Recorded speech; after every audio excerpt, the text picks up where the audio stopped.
et bonjour à tout le monde. Je suis donc Marema Touré, épouse Thiam,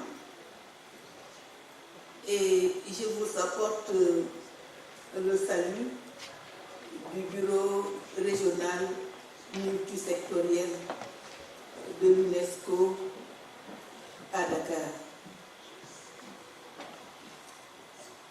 J'ai, à la vérité, pris ma retraite de l'UNESCO dans les derniers mois.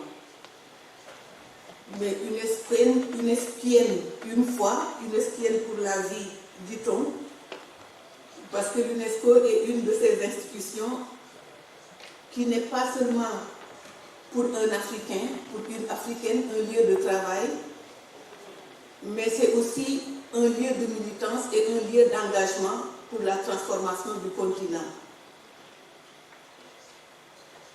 Le titre de ma communication, c'était décoloniser, mais déviriliser la recherche africaine en sciences sociales. Et j'ai essayé de poser ça comme un impératif pour un nouvel ordre épistémologique international. Parce que je crois que, à la vérité, ce dont il s'agit pour nous, c'est de refonder l'ordre épistémologique international, c'est-à-dire cet ordre qui invisibilise la pensée africaine, parce qu'il n'est pas vrai de dire que l'Afrique n'a pas une pensée, mais il est vrai de dire que la pensée africaine, elle a été vassalisée.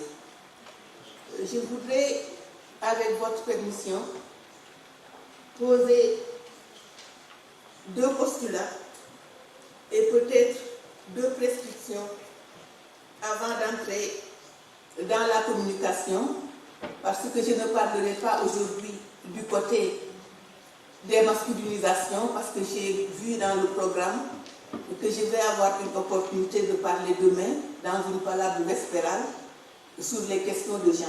Donc je réserve cette partie de la communication à cette palabre.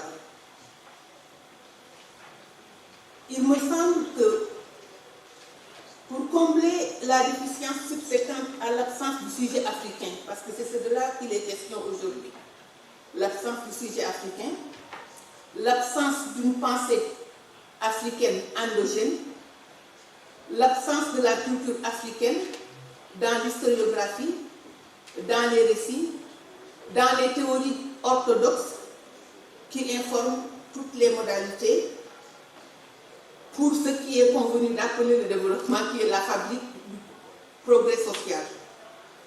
Je pense que pour s'attaquer à ça, il nous importe de définir, de déconstruire les colonialités qui pèsent sur l'Afrique. Ces colonialités, vous le savez, c'est d'abord la colonialité du pouvoir et de l'État, c'est-à-dire un État africain qui est construit sur le mimétisme d'un État existant ailleurs, c'est-à-dire de l'État impérial du colonialisme, un pouvoir africain bâti sur le même mimétisme, mais surtout la colonialité des systèmes de savoir dominants.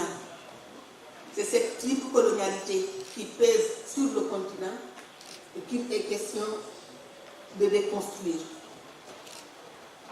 Il faut les déconstruire parce que ces colonialités, cela a été largement démontré, pas seulement en Amérique latine, mais aussi sur notre continent et dans les épistémologies du Sud qui utilisent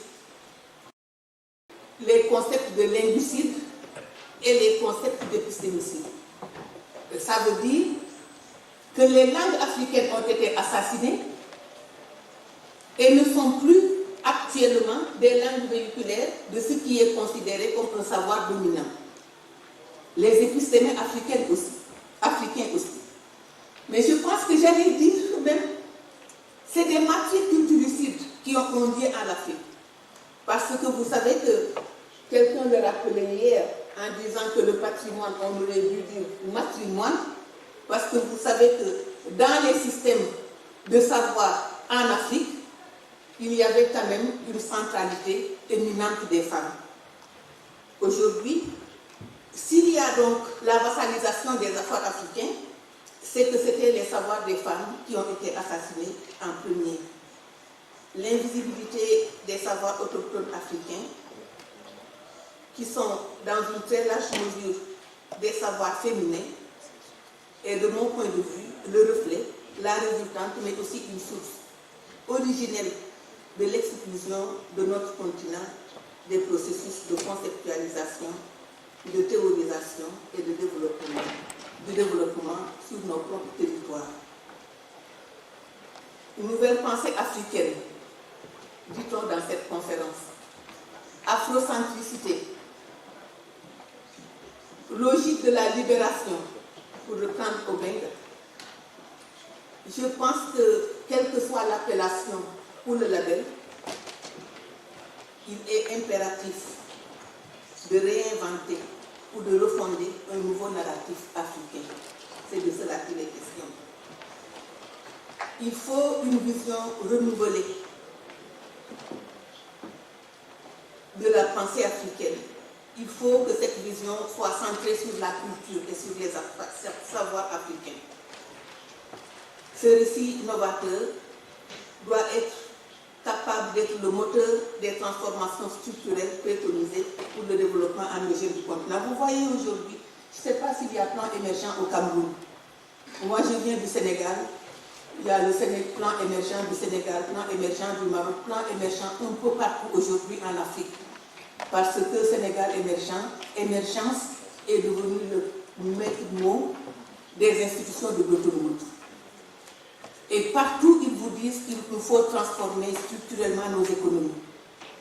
Mais ce qu'ils ne nous disent pas, c'est que la transformation économique structurelle de nos économies passe d'abord par la transformation de nos mentalités et la transformation de notre société. C'est le professeur Adédéji qui disait en 1983 déjà, avec le plan d'action de Lagos, qu'il est urgent pour l'Afrique de dépasser les approches économicistes, qu'il nous faut mettre l'humain et le bien-être de l'humain au centre du paradigme renouvelé pour pouvoir amorcer un nouveau mouvement transformatif des sociétés africaines. Les identités africaines, les valeurs culturelles des Africains et des Africaines doivent être le socle d'un nouveau contrat social renouvelé pour l'unité effective de notre continent. Est-ce qu'il s'agit de jeter les bases d'un État fédéral africain? À mon avis, c'est cet État-là qui est le gage de l'épanouissement des populations. Maintenant, pour cette conférence, je vais convoquer un texte de l'immense professeur Iba Der Thiam, qui était mon compagnon et qui est mon inspirateur pour l'éternité. Paix à son âme. Qui nous rappelait une vérité avérée, que le monde négro-africain est dans l'état actuel des connaissances celui qui peut se réclamer de la plus ancienne histoire dans la trajectoire plurimitlénaire de la longue aventure humaine. C'est ici en Afrique constitue le berceau de l'humanité. C'est aussi sur notre sol en Afrique que se sont développées toutes les différentes phases du processus d'hominisation. Les mouvements panois, je pense que Molefi en a largement parlé hier, du 19e siècle et du 20e siècle, ont attiré très tôt l'attention sur les fastes de l'Égypte pharaonique, de l'Éthiopie antique et sur l'éclat de l'humanisme du Soudan nigérien qui a été développé depuis le 8e et le 16e siècle au moins. Pourquoi donc, au plan des idées, des concepts, des symboles, des valeurs et des références, notre monde, notre continent notamment, a-t-elle autant de mal à se libérer des pesanteurs du passé, des préjugés hérités du système colonial, de l'ethnocentrisme, de l'apriorisme, des clichés, des comportements et des attitudes générés par des siècles d'endoctrinement, d'obscurantisme, de falsification des faits et de travestissement de la vérité, de mensonges culturels, disait le regretté Cheikh Anta Diop. Anna, avec ta permission, je voudrais remercier le cercle Ola de nous associer à ces services. Parce que pour moi, je crois que ici à Yaoundé, nous ne devons pas faire une conférence supplémentaire. Peut-être, Obenga l'a dit hier, en écoutant sa conférence, j'ai taquiné Anna en disant est-ce que nous devons nous muer en assemblée constituante de l'État fédéral africain? Je dirais non, mais je pense que Yaoundé doit être une étape importante pour faire autre chose. Je crois qu'ici à Yaoundé, on a compris que l'élite intellectuelle africaine, mais aussi les décideurs, la société civile, de l'Afrique, mais de tous les pays du Sud, et aussi les africanistes sincères, qui dans le Nord s'intéressent au renouvellement du panafricanisme, doivent élever la voix et se dresser comme une seule entité pour dire ça suffit. Vraiment, ça suffit. Il est temps que les Africaines et les Africains du continent et des diasporas, tous les combattantes et les combattants de l'équité et de la justice cognitive, fassent du combat pour la renaissance de la pensée africaine un impératif capital. Il est temps que nous marquions une nouvelle présence africaine, une présence déterminante dans les instances où se scelle le monde. Et je crois que c'est à cela qu'appelle la nouvelle pensée africaine. Oui, Anna a raison de dire que je porte ici une double casquette de représentant du bureau de l'UNESCO, mais aussi de membre du CODEFIA. Je pense que mon collègue et frère, mon ami et frère Kolo Foué, qui lui a été le vice-président sortant du comité scientifique, fera aussi référence à cela. Mais je crois que le CODEFIA a beaucoup travaillé pour la décolonisation de la recherche et la décolonisation des sciences sociales. Et moi-même, en tant que chef de la section des sciences humaines et sociales du bureau régional de l'UNESCO, j'avais organisé avec le CODEFIA plusieurs assises sur la décolonisation de la recherche en Afrique. Aujourd'hui, je voulais simplement, rapidement, rappeler quelques enjeux épistémiques et épistémologiques qui se posent à nous et méthodologiques en tant que chercheurs dans les sciences sociales. Je voulais aussi vous dire que la marginalisation de la pensée africaine est aussi à mettre en lien avec la marginalisation des humanités et notamment des humanités africaines de façon générale. Je n'aurai pas le temps de parler des défis liés à l'édition, aux publications et à la dissémination des connaissances publiques, mais la colonialité du pouvoir et de l'État dont je parlais tout à l'heure fait qu'aujourd'hui le peu de savoir qui s'élabore en Afrique par les Africains sur l'Afrique est presque mis de côté par les décideurs africains. La recherche africaine n'éclaire pas et n'informe pas suffisamment les politiques publiques africaines. Alors, décoloniser la recherche et les savoirs africains. De mon point de vue, le premier écueil, le premier problème auquel est confrontée la recherche en Afrique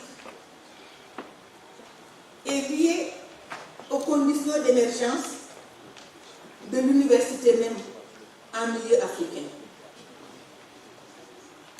J'ai l'habitude de prendre en exemple l'UCAD, l'université Cheikh Anta Diop, qui est une des premières universités modernes africaines et de rappeler, pour rappeler que le système universitaire officiel et dominant, que nous appelons de façon triviale l'université moderne en Afrique, est l'héritage par excellence colonial. L'UCAD, si on questionne son arbre généalogique, mais les grandes universités africaines en général, était à sa création le 24 février 1957 la 18e université française. L'UCAD était académiquement rattaché aux universités de Paris et de Bordeaux. Il en est de même pour l'Institut fondamental de la recherche. Vous voyez, l'héritage colonial est omniprésent chez nous. Le franc CFA de l'Afrique de l'Ouest, qui n'est pas interchangeable avec le franc CFA de l'Afrique centrale, mais aussi nos institutions de recherche, nos universités. Tout cela qui est encore présent et qui sont encore des vicissitudes de l'époque coloniale est ce qui est déterminant dans notre vie et dans notre projection dans le futur. Il est donc légitime de s'interroger sur réellement l'impératif de rompre avec cela si nous voulons être une Afrique debout dans le monde et non sans les choses de notre propre chef. Parce que je pense que c'est cette filiation qui induit la dualité des traditions de recherche, des questions linguistiques. En Afrique, nous avons des traditions de recherche qui sont fondées sur des historicités différentielles. Les systèmes de production de connaissances qui cohabitent sur notre continent reposent sur des épistémologies sociales qui sont contradictoires. Ils sont portés par des élites qui évoluent de façon presque disjointe, qui n'ont pas les mêmes valeurs, qui n'ont pas les mêmes croyances, qui n'utilisent pas les mêmes idéaux, et les savoirs sont loin de constituer un ensemble partagé. Je viens du Sénégal, vous connaissez, tout le monde connaît Tombouctou, l'université de Sankoré, mais pire, Sagnafor. Tous ces foyers de savoir qui étaient des foyers africains et qui aujourd'hui évoluent de façon tout à fait disjointe avec ce qui est convenu d'appeler le système officiel qui émane de l'université moderne. C'est seulement sur notre continent que l'on retrouve une recherche et des savoirs dominés par des intellectuels occidentalo et maintenant un peu orientalophones, notamment des intellectuels europhones qui sont d'affiliation anglophone, francophone, lusophone, hispanophone, qui constituent autant de sous-cultures scientifiques qui noient des îlots de chassants africains dont les savoirs sont vassalisés du simple fait de la position de leur foyer de production de connaissances dans la géographie institutionnelle de la recherche. Aujourd'hui, personne ne nous parle plus de Pire, de Sankoré, de Tombouctou, de tout cela, parce que leur foyer de production de savoir compte pour très peu à la géographie institutionnelle. Dans cette galaxie, les africanophones, où sont les africanophones? Hier, on disait, où est l'Afrique dans les langues? Où sont les africanophones dans la recherche africaine? Vous voyez, quand on a chanté hier l'hymne du Cameroun en français, l'hymne de l'Union africaine en français, on aurait dû chanter l'hymne du Ghana et celui du Nigeria en anglais. On était en train de nous dire où est-ce que nous en sommes avec la décolonisation. Parce que l'hymne, comme son nom l'indique, est ce qui est censé représenter une nation. Est-ce qu'il peut y avoir une nation africaine sans langue africaine? Est-ce qu'il peut y avoir une recherche africaine sans langue africaine? Est-ce qu'il peut y avoir une nouvelle pensée africaine sans langue africaine. Il nous faut nous atteler à construire, même si c'est ardu, la communauté des africanophones dans la recherche en Afrique et sur l'Afrique. Vous voyez les vidamistes. Les vidamistes, ce sont ceux-là qui, dans nos pays, comme mon défunt père, Satombe, dont je défendais à la Sorbonne quand j'ai soutenu la thèse, que j'étais venue à la Sorbonne pour chercher un diplôme dans une université reconnue, mais je crois avoir appris la sociologie dans l'académie de mon père Satombe. Mais mon père Satombe, c'était un mutualiste, c'est-à-dire en Afrique, au Sénégal, il existe le Wolofal, ces intellectuels arabophones qui utilisent les idiomes arabophones pour traduire leur propre langue et pour écrire leur propre et pour transcrire leur propre langue. Mais même ces vidamistes-là, Woulozer et les autres spécialistes des savoirs endogènes, qui ont des systèmes de connaissances et de recherche, des démarches, des concepts, qui sont souvent entrés dans les visions populaires, sont de fait exclus par les règles fondées sur la perspective universalisante et générique. La présence de cette faction est presque marginale et leur production scientifique, tout au mieux, cloîtrée dans les annexes des édifices théoriques. Alors, les traditions intellectuelles et philosophiques ont été écartées de ce qui peut être considéré comme la philosophie pure et authentique. C'est loin, je crois que c'est cela même que tu tentais hier de nous dire, en disant que c'est la personne africaine qui est réifiée, c'est notre être qui est justifié. Nous n'avons pas d'être africain possible sans âme africaine et sans langue africaine respectée.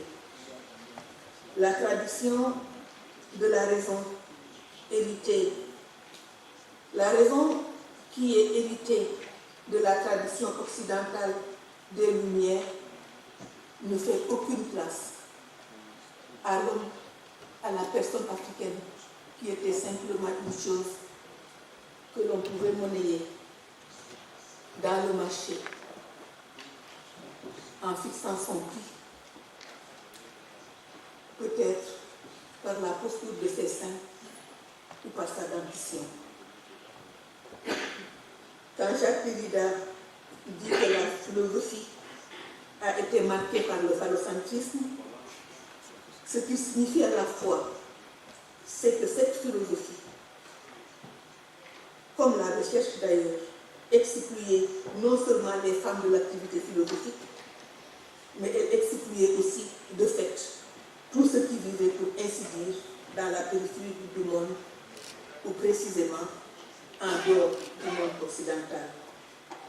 La décolonisation de la recherche africaine en sciences humaines et sociales est donc une urgence. Elle nous interpelle au premier chef si nous voulons faire émerger une nouvelle pensée africaine. Au-delà des initiatives ponctuelles, ce sont les frontières qui sont tributaires des asymétries qui caractérisent l'ordre épistémologique international et fondent les rapports sociaux de sexe, de classe et de race que nous devons effacer. La nécessité de refonder nos systèmes d'éducation et de recherche s'est maintenant muée en une exigence dirimante pour que la NPA émerge, se consolide et puisse irriguer la renaissance africaine. Il me semble impérieux de répondre à l'invite de mon éternel professeur Ibader. Il faut faire appel à d'autres sagesses. Il faut faire appel à d'autres cultures. Procéder à un tel exercice est d'autant plus nécessaire que Cheikh Anta Diop nous a appris l'importance fondamentale que les dimensions philosophiques, historiques et culturelles occupent à côté de la dimension économique dans le processus de développement d'un pays et dans ses rapports avec les autres nations. Face aux asymétries, paradoxes qui fondent l'ordre épistémologique mondial, le combat pour la renaissance africaine élève une telle démarche au rang d'une exigence vitale. Si notre visée est de faire de la NPA le ferment de l'Afrique debout et irriguée par une pensée féconde et transformative, il nous faut décoloniser la recherche, mais il faut aussi la dévisibiliser. Demain, comme j'aurai l'occasion, je vous parlerai de cette exigence de dévisibilisation. Parce que vous voyez, oui, vous voyez Charles. Les belles pratiques de palabres vespérales sont des pratiques qui non seulement excluent les savoirs féminins, mais ça exclut le temps des femmes. Parce que vous voyez, en Afrique, le temps des femmes, c'est le temps des palabres matinales. C'est ce qui se passe autour du puits, ou là même, au cœur de la cour, où on tire le mil le matin, et les linguicides, c'est aussi d'abord et avant tout les assassinats des langages féminins qui connaissent le Kandal. Peut-être que le ministre est très sévillant, Cheikh Tidiane Gadio, qui vient de nous rejoindre, et lui, il sait que les femmes avaient tout un langage matinal pour se dire les messages, en tapant simplement des nombres de fois convenus avec le pilon sur le mortier dans lequel elle pilait le mil. Mais demain, nous parlerons de ça. Pour l'instant, je pense que la déconstruction des mythes scientifiques dont les hommes et les acteurs dominants ont longtemps été les auteurs et les canaux de validation des savoirs qu'ils contrôlent très jalousement est un devoir urgent. C'est un devoir d'équité. Parallèlement, les barrières existantes dans les humanités disciplinaires doivent sans nul doute disparaître ou être drastiquement atténuées.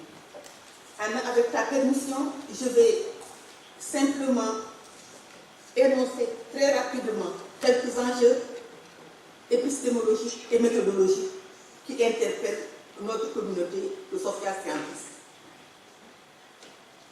Avec le CODESIA et la FAR, mais aussi à côté de d'autres développements alternatifs, nous avons beaucoup travaillé sur la nécessaire transformation de l'ordre épistémologique mondial. Et je crois que, en tant que Sophia Scientis, nous avons aujourd'hui un problème lié à l'appréhension des humanités africaines et le rôle dont le rôle réside la plupart du temps, non seulement sur l'opérationnalité et l'opérationnalité, mais aussi sur une spécificité critique. Qu'est-ce que nous connaissons aujourd'hui sur nous-mêmes en tant qu'Africains? Et comment est-ce que nous connaissons ce que nous prétendons connaître sur nous-mêmes? Comment questionnons-nous ou pas les évidences? De façon basique, les sciences sociales africaines sont confrontées à deux principaux problèmes. Le premier est celui de la modalité de la compréhension de nos réalités, et le second, qui est d'une importance majeure, est un problème conceptuel et a trait au défi à identifier les problèmes prioritaires. La contribution de la recherche à la résolution des problèmes auxquels le monde est confronté ne pourra être effective qu'avec la valorisation des apports conjugués, des points de vue pluriels, des interactions entre le genre, la race, mais aussi d'autres catégories. Je voulais, comme je suis sommée d'aller rapidement, dire qu'en convoquant les catégories de centre et de périphérie, le but pour nous est de montrer que par-delà le sens propre, le contenu de ces vocables est élevé sur des forteresses aliénantes en lieu et place des ponts et de passerelles qui permettraient aux différentes parties prenantes d'interagir.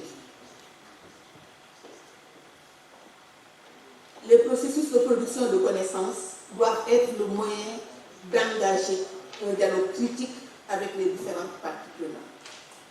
Il nous faut asseoir une compréhension normative des sciences sociales en Afrique afin de nous permettre non seulement de mieux comprendre ce que nous faisons, mais aussi comment nous le faisons et comment les sciences sociales pourraient être un véritable instrument pouvant nous permettre de comprendre notre monde et d'agir sur lui. Je n'ai pas le temps de vous parler de l'expérience du MOST, Management for Social Transformation, de l'UNESCO. Je vous dirai simplement qu'il s'agit pour nous de penser l'Afrique avec nos propres têtes et à partir de nos propres lieux, pour reprendre le slogan toujours actuel de l'éternel Amilcar Cabral. Cabral, dont l'importante contribution à la libération mentale de l'Afrique ne saurait s'accommoder d'une perspective simpliste. Le retour aux sources qui est prôné par Cabral n'est pas un ostracisme culturel. Quand il dit penser l'Afrique par nos propres têtes, c'est mobiliser nos cultures et leur potentiel de transformation positive pour la renaissance intellectuelle de l'Afrique. C'est faire de la culture un moteur heuristique pour la consolidation d'une perspective africaine autonome dans la recherche et dans les sciences sociales. Enfin, être partie prenante dans la recherche mondiale et le commerce inévitable des idées qui fondent le système monde pour l'Afrique, c'est-à-dire la NPA, c'est occuper une posture qui exige plus l'affirmation de sa capacité et des moyens dont elle se dote pour exporter les idées de notre propre cru, que la confirmation de sa disposition à confirmer des idées importées. Je pense qu'Anna, je vais m'arrêter là. Merci.